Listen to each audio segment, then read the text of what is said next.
Malakas na ulan na dulot ng habagat at bagyong Opong ang nagpabaha dito sa aming barangay. At isa nga ang talungang ito sa lubos na naapektuhan. Kasagsagan pa lang sana bumunga ang talungang ito, mga kamagsasaka, na sayang dahil kamahalan pa lang ng presyo.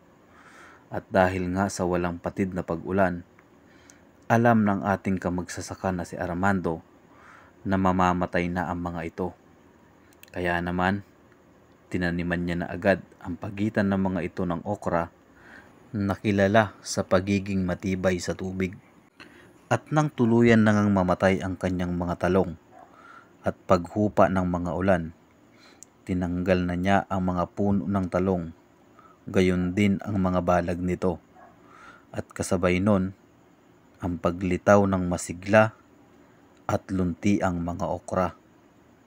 Isang patunay na sa bawat hamon ng buhay may lilitaw na bagong pag-asa.